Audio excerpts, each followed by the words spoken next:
찬송가 15장으로 찬송하겠습니다. 15장 찬송입니다.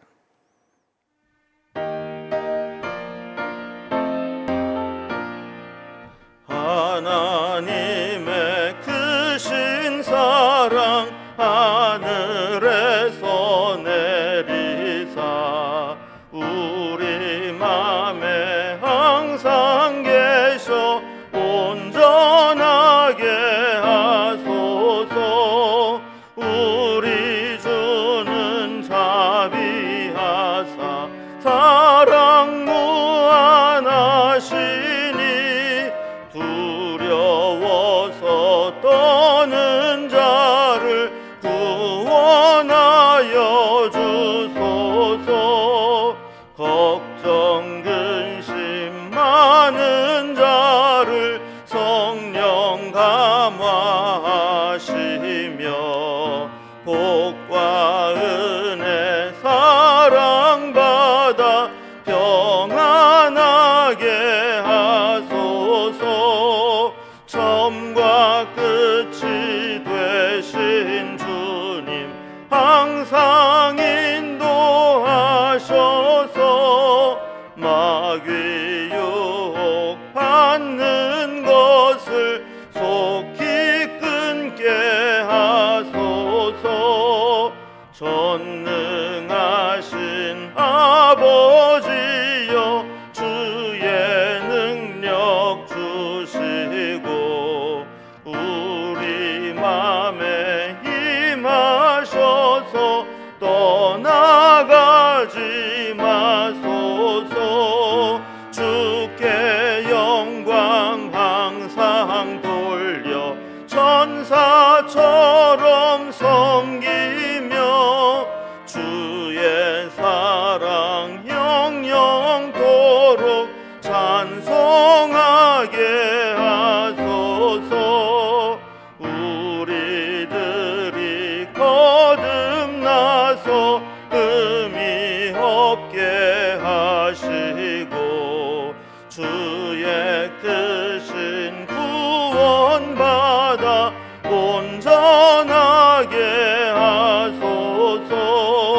영광에서 영광으로 천국까지 이르러 크신 사랑 감격하여 경배하게 하소서.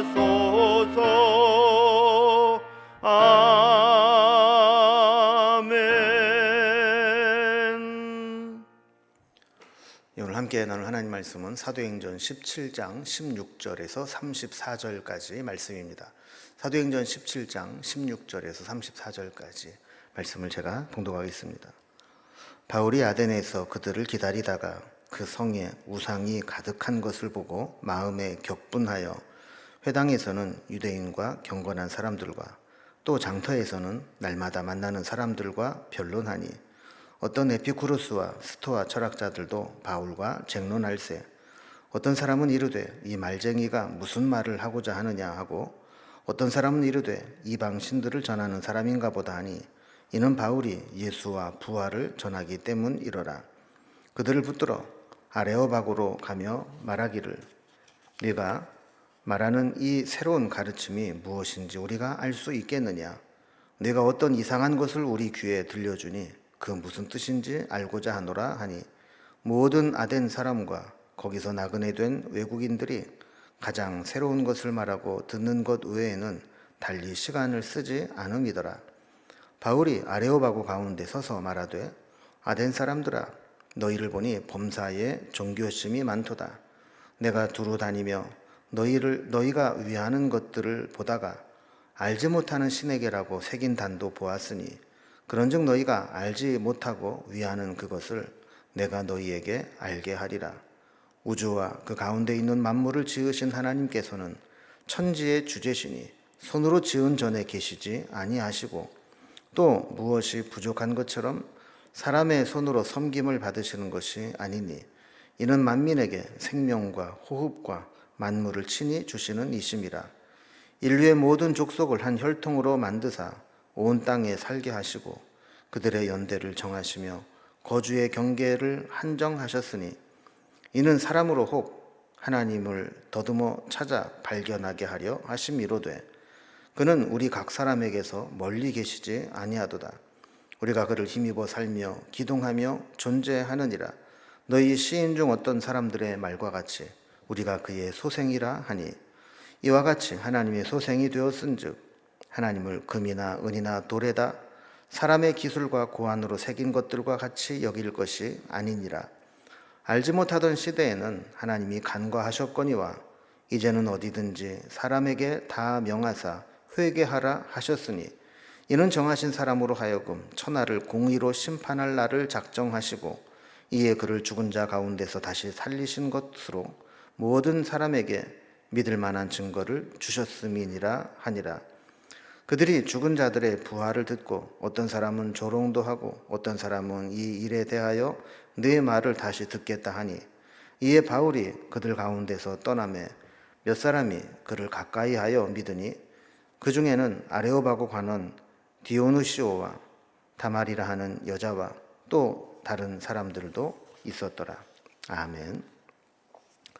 우리가 바울의 2차 전도 여행을 보고 있는데 2차 전도 여행 역시 유대인들의 방해가 극심했고 가는 곳마다 쫓아다니면서 힘들게 해서 저들의 박해로 인해서 바울은 계속해서 다른 곳으로 피해 다녀야만 했습니다. 그러나 결과적으로 보면 이런 박해가 바울이 다른 곳으로 가면서 복음을 전하게 되었고 이로 인해서 이 복음이 더 멀리 전파되는 결과를 가져오게 되었습니다. 그래서 아시아에서 유럽을 건너서 복음을 전하면서 이제 아테네까지 오게 된 것이죠. 그 과정을 지도를 통해서 한번 다시 한번 확인을 좀 해보면 아시아의 끝이었던 이 드로아, 이 트로이에서 배를 타고 건너서 네아폴리, 빌립보에 와서 전도를 합니다. 그리고 빌립보에서 박해로 인해서 암비볼리, 아볼로니아를 지나서 데살로니가 회당에 들어가서 다시 복음을 전하죠. 여기서도 핍박이 있게 되자 이제 베레아로 가서 복음을 전하는데 이 사람들이 말씀을 아주 잘 수용하게 됩니다. 그런데 데살로니가에 있는 유대인들이 이 소식을 듣고 베레아까지 와서 소동을 일으키자 어쩔 수 없이 이 바울만 배에 태워서 아테네로 먼저 보내게 됩니다. 그래서 실라와 디모데를 그곳으로 보내달라 그랬는데 그들이 도착하기 전까지 이 바울은 아텐 시내를 둘러보게 됩니다. 그런데 아테네에서 그가 발견한 것은 아주 우상 숭배가 극에 달하고 우상이 가득한 것을 보게 되면서 거룩한 분노에 쌓여서 복음을 전하게 됩니다. 특히 아테네 이 아크로폴리스, 아테네 신전 아래에 아레오바고라고 하는 이제 토론장이 있는데 여기에서 바울은 호기심 많은 아테네 사람들에게 저들의 우매함을 드러내는 복음을 전하게 되죠. 그러니까 겉으로 보기에는 아주 무척 철학적이고 지성적이고 문화인처럼 보이는 헬라인들이지만 사실 영적으로는 너무나 무지하고 우상에 매여 사는 실상들을 지적해 주는 겁니다. 오늘 본문은 이렇게 아테네에서 바울이 복음을 전하는 내용을 다루고 있습니다. 오늘 본문을 좀 단락별로 나눠보면 먼저 16절에서 21절까지는 아테네에서 만나는 사람들마다 논쟁하며 복음을 전하는 바울의 모습이 나오게 됩니다.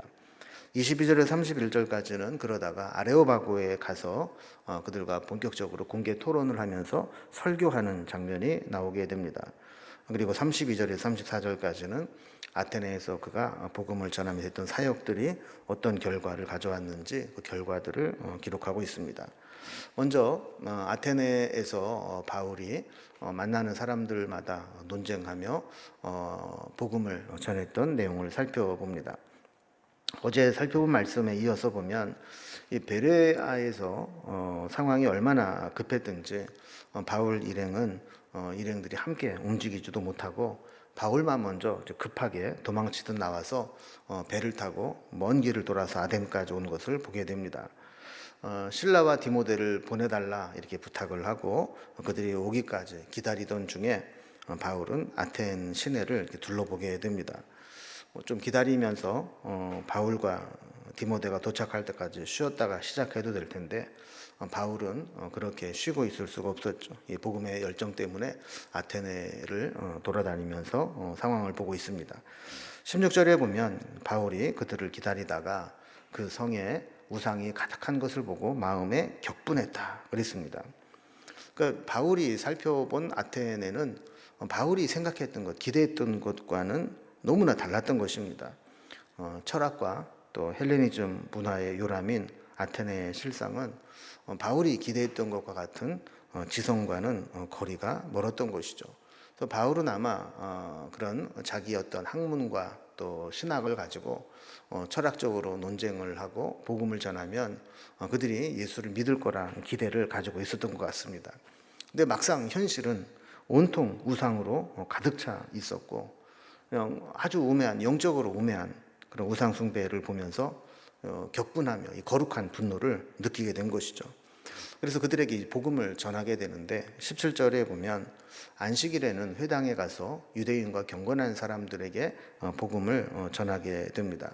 그리고 평일에는 장터에 나가서 날마다 만나는 사람들과 변론하면서 복음을 전하게 되죠. 그러다가 이제 철학자들 만나서 철학적인 논쟁도 하게 됩니다.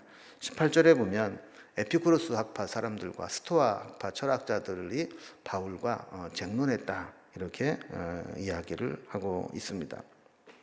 또 그들은 바울을 보면서 이 말쟁이가 무슨 말을 하고자 하느냐 이렇게 이야기를 하기도 했고 또 어떤 사람들은 바울이 예수와 부활을 이야기하는 것을 보면서 대체 이 사람은 어떤 이방신을 전하는 사람인가 보다 이렇게 이야기도 했다라는 겁니다. 스토아파는 금욕을 함으로써 행복에 도달할 수 있다고 하는 금욕주의를 의미하는 것이고 또 에피쿠로스 학파는 쾌락을 추구함으로 행복해진다고 하는 쾌락주의 사상을 만들어낸 자들입니다. 이것이 그 당시에 유행하던 철학의 양대 산맥이었죠. 그런데 그런 행복이나 어떤 이런 만족이 중요한 게 아니고 예수의 부활을 전하는 것이 바울에게는 중요했습니다. 그래서 19절 말씀 보면 사람들이 바울을 붙들어다가 아레오바고로 갔다라고 이야기를 합니다. 이 아레오바고는 당시의 공동 집회 장소였습니다. 그래서 바울이 전하는 것을 이 공동 집회 장소에서 공론화해서 한번 공개 토론회를 하면서 정식으로 한번 붙어보자라는 겁니다. 그러면서 네가 말하고자 하는 이 새로운 가르침이 무엇인지 우리에게 알 수 있겠느냐, 우리에게 말할 수 있겠느냐 하면서 데리고 간 것이죠. 저들은 기본적으로 어떤 새로운 지식에 대해서 호기심을 많이 가지고 있었습니다. 그래서 20절 말씀 보면 네가 어떤 이상한 것을 우리에게 들려주니 그 뜻을 알고자 하노라 하면서 이야기를 붙이죠. 재미있는 거는 21절에 보면 그 사람들은 또 뭐 생산적인 일이라든지 또 의미 있는 일보다는 거기에서 뭐 수많은 나그네들, 철학자들이 오게 될 때 그런 외부인으로부터 온 사람들이 가장 새로운 것들을 가장 먼저 듣고 가장 많이 접하는 것, 이것 외에는 달리 시간을 쓰지 않는 자들이다. 그러니까 이런 지적 교만과 지적 허세에 빠져서 정말 생산적인 일을 하지도 못하면서 오직 뭐 새로운 거 없나, 뭐 새로운 이야기 없나 이것만 기다리고 있는 자들이라는 겁니다. 자, 이렇게 바울은 아레오바고로 붙들려 가게 되었는데 두 번째 단락으로 22절에서 31절까지는 이 아레오바고에서 변론하면서 설교를 하게 됩니다. 바울은 우상과 지적 허세에 빠진 아테네 사람들에게 사람들이 만들어낸 우상이나 또 사람들의 어떤 세상 지식과는 비교할 수 없는 그런 하나님에 대해서 가르치기 시작합니다. 먼저 22절에 보면 아테네 사람들에게 이렇게 이야기하죠. 아덴 사람들아, 너희를 보니 범사에 종교심이 많도다.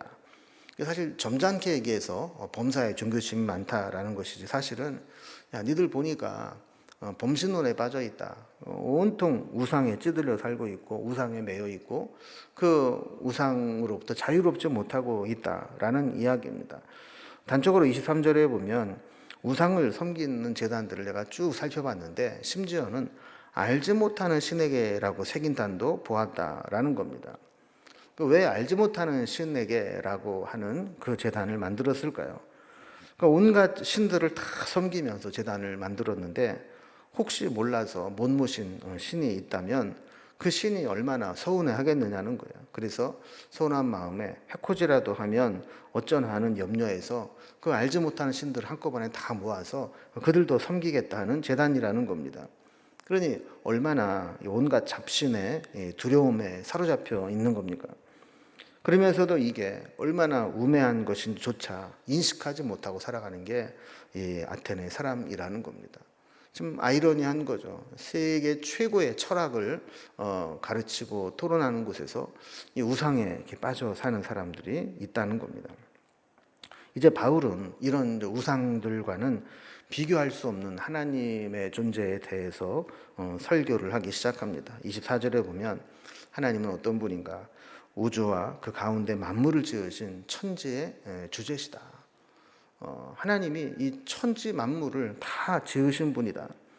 이 하나님은 사람이 만든 다른 우상과 달리 사람이 만든 성전에 어떤 그 제단의 전에만 계시는 분이 아니다. 제한된 분이 아니다라는 거죠. 공간적으로.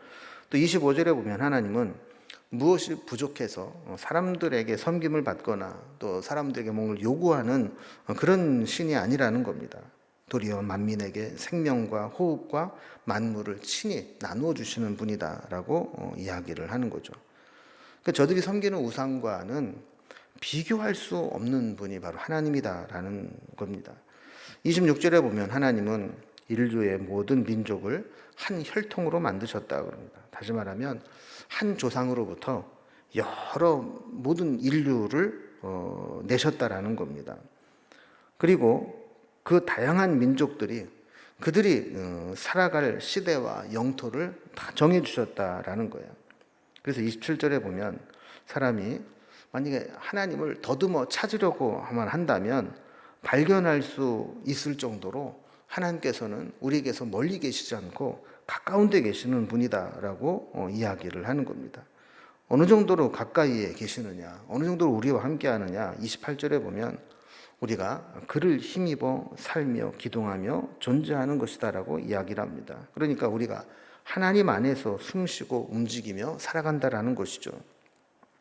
어떤 시인이 우리가 그의 소생이라 이렇게 이야기한 것처럼 헬라의 어떤 시인이 그런 이야기를 했던 것 같아요. 그러니까 우리가 그의 소생이라 우리의 아버지 되는 분이 있다라고 그러겠는데 그 아버지가 바로 하나님이시라는 겁니다. 그래서 29절에 보면 우리가 하나님의 자녀가 되었으니 이제는 하나님의 자녀된 우리가 그 아버지 되는 그 하나님을 금이나 은이나 돌에다가 사람의 기술이나 고안으로 새겨놓은 그 우상을 우리 아버지다 이렇게 우상으로 섬겨서야 되겠느냐는 거예요. 그거는 우리의 아버지 되신 하나님을 우상으로 만들어 섬기는 것인데 그것은 하나님 아버지를 모독하는 것이라는 거죠. 30절에 보면 하나님을 모르는 시대에야 우리가 하나님을 우상으로 만들어서 그게 하나님인 줄로 알고 섬겨도 하나님께서 그냥 간과하시고 못 본 척 하실 수 있지만 이제는 하나님께서 이렇게 드러내셨고 하나님의 아들을 통해서 하나님의 뜻을 다 나타내셨기 때문에 이제부터는 그 우상을 섬기지 말라. 이 우상을 섬기는 자들은 어디에 있든지 다 회개하라고 하나님이 명하셨다라는 겁니다. 31절에 보면 하나님께서 정하신 사람으로 천하를 공의로 심판할 날을 정하셨다. 하나님이 정하신 사람은 예수 그리스도를 가리키는 거죠. 예수 그리스도를 통해 천하를 공의로 심판할 날을 정하시고 그를 죽은 자 가운데 다시 살리신 것을 믿느냐 믿지 않느냐로 심판의 증거를 주셨다라는 겁니다. 자, 바울의 설교는 이렇게 우상숭배, 한쪽에서는 우상숭배에 빠져들어 있는 우매한 아테네 사람들, 그리고 또 한편으로는 그 철학에 빠져서 그것이 마치 진리인 것처럼 여기는 그런 사람들에게 참된 하나님이 누구냐 이것을 증명하는 설교였고 그 하나님의 뜻이 나타난 예수 그리스도를 영접하라 하는 설교였습니다. 그래 하나님의 심판의 기준을 통과할 수 있다는 거죠. 세속적인 사람들, 특히 학문적 교만으로 단순히 지적 호기심만 만족하려고 말씀을 듣는 이들에게 이렇게 복음을 전하고 예수님을 전해서 영접하게 하는 것은 쉬운 일이 아니었습니다.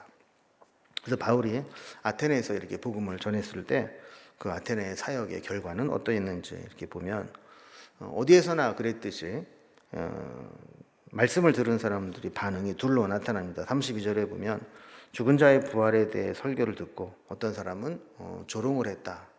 그리고 또 어떤 사람들은 내가 네 말을 다시 듣겠다. 다시 듣고 싶다. 이렇게 다음을 기약했다는 거예요. 33절에 보면 바울이 설교했던 아레오바고에서 이제 떠나오게 됩니다. 이때 34절 말씀처럼 몇 사람이 바울을 가까이에서 바울이 전한 것을 믿었다 그럽니다. 그들 중에는 아레오바고 관리였던 디오누시오와 다말이라는 여자, 그리고 다른 사람들도 몇 명 더 있었다 그럽니다. 어떤 사람들은 이 아테네 사역을 평가하면서 여기서 뭐 교회가 세워지고 이어서 뭐 어떻게 되었다라는 이야기가 나오지 않은 것을 보면서 아테네에서의 사역은 실패라고 규정을 하고 바울이 고생만 하고 아무런 열매도 없다 이렇게 이야기를 하지만, 여기에서도 하나님이 구원하기로 작정한 몇 사람은 이렇게 믿는 자가 되어서 구원의 역사가 나타나고 있음을 보게 됩니다. 복음을 전하는 것이 좀 쉬운 것도 있지만 힘든 것도 있습니다. 영적으로 이렇게 수용성이 있는 것도 있지만 이렇게 아주 교만하고 이렇게 말도 안 되는 논리를 가지고 반박하고 이런 사람도 있는 거죠. 물론 이제 바울이 아테네를 떠나서 고린도로 갔을 때 고린도 전후서에서 보면 바울이 이 고린도에 오기 전에 아테네에서 얼마나 심적으로 큰 부담이 됐는가를 토로하는 장면이 나오기는 합니다. 그러나 어쨌든 우리가 실패라고 규정 지을 수 없는 것은 하나님께서 구원하기로 작정한 영혼들은 여기에서도 믿음을 갖게 된 것을 보게 됩니다. 우리가 살아갈 때에도 신앙을 지키고 믿음으로 살아가는 것이 정말 수월한 것도 있지만 또 어떤 곳에서는 믿음으로 살아가는 것이 너무 어려운 것도 있을 수 있습니다. 그러나 그곳에서도 우리를 보내신 그 사명을 다하고 복음을 전하게 되면 천금 같은 영혼들을 만나게 되고 또 구원하게 하는 일들을 우리를 통해서 하나님이 하실 수 있다는 것을 아텐 사역을 통해서 우리에게 보여주는 겁니다. 우리가 살아가는 삶의 현장이 영적으로 아주 척박하고 힘들고 때로는 영적으로 눌리는 그런 곳이라 할지라도 우리에게 준 사명을 잘 감당하는 저와 여러분의 삶이 될 수 있기를 주님의 이름으로 기원합니다. 기도하겠습니다. 하나님 아버지, 오늘은 사도 바울이 아테네에 가서 아덴 사역을 하는 장면들을 살펴보았습니다.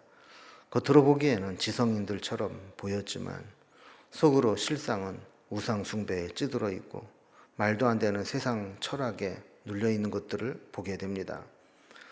그곳에서 바울이 영적으로 매우 짓눌리고 곤고한 시간들을 보냈지만 그럼에도 불구하고 하나님이 구원하기로 작정한 영혼들은 예수님을 영접한 것들을 보게 됩니다.